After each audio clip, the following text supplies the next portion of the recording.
Let's talk about Canada Post. After more than 2 years of labor disputes and uncertainty about the future of the country's postal service, Canada Post workers have finally voted on a new contract. Members of the Canadian Union of Postal Workers overwhelmingly approved a 5-year deal, more than 85% voting in favor. Deal includes wage increases, brings a measure of stability to a postal service that has been under enormous pressure.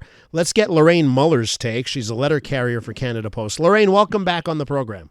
Thank you so much, Elias. And I know through all the labor strife, you joined us on many occasions during the work stoppages, so I appreciate your take here. How did you vote? If you care on telling us, how did you vote in this one?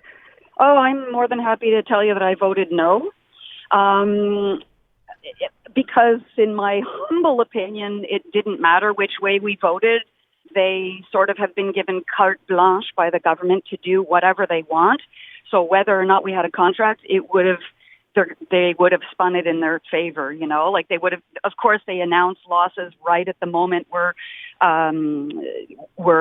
voting, and then right before the vote results came in, they announced more.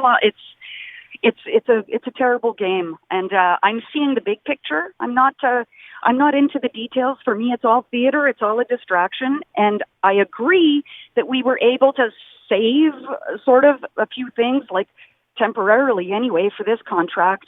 Some of the benefits, some of the pension stuff, some of the, we managed to stave off something called dynamic routing and other things that are going to be really detrimental to our jobs.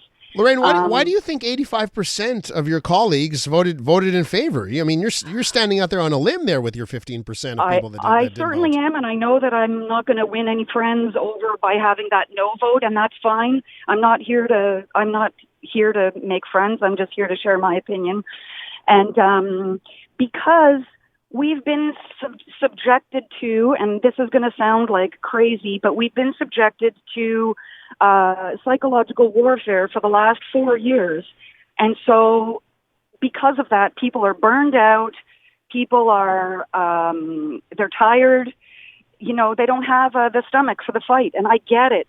I totally understand it. And I know that it's a big relief to a lot of people, because now at least they know that for the next 2 years, they can sleep well and sort of have a half-decent work environment. But, yeah, for me, the big picture is about how the company is being run, what seems to be intentionally towards a bad result. I mean, as a shareholder, all Canadians should be concerned by the fact that our company executive team has been shoveling a lot of business to Purolator. If you look at their numbers compared to what we are supposedly losing, the numbers are very similar. So I don't understand why the government wants to make decisions about cuts when it doesn't have the information from the Auditor General. So you need an independent person. Lorraine, on that shuffling of business there to Purolator, we're talking about packages there, right? We're talking about packages, but listen, during COVID, I was doing 150 to 200 packages every single day, plus my mail route. We can handle it. It was gangbusters. We were going crazy. It was wonderful.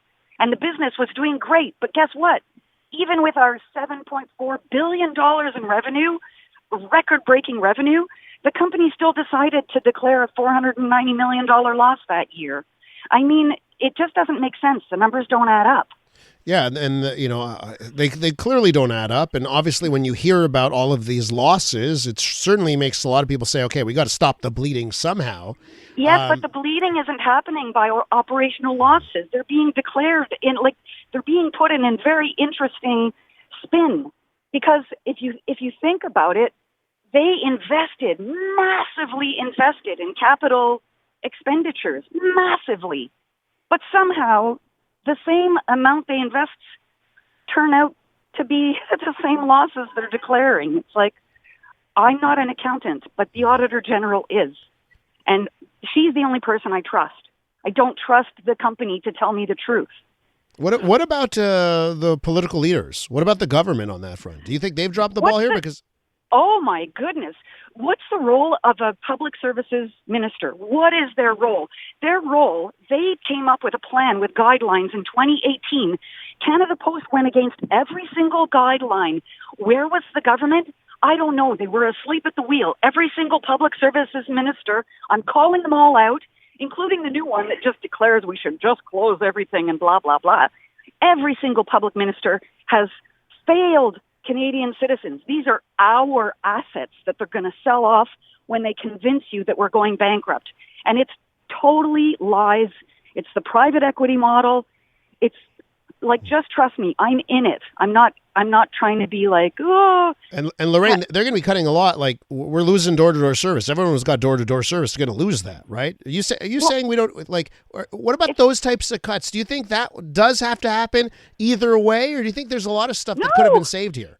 It never had to happen. If they hadn't changed anything about the service since 2017, when we were making an average of $100 million in surplus every year, if nothing had been changed, I strongly believe, and if we hadn't driven Amazon away, by the way, and if we hadn't shoved all our parcels over to Purolator, we would be laughing. We didn't have to cut anything. And think about it. Think about the job losses and all that. In the big picture, who's going to be paying income tax anymore if everybody's in a gig job? Like, if you have to think big picture. The government is like cutting off its nose to spite its face. Lorraine, there's a reason why we had invited you so often to join us during that previous labor strife. You are not shy to voice your opinion. The way that you put it, and I know for our listeners listening right now, the way that you put it, boy, does something stink. It does. Something's rotten in the state of Denmark. What's that saying?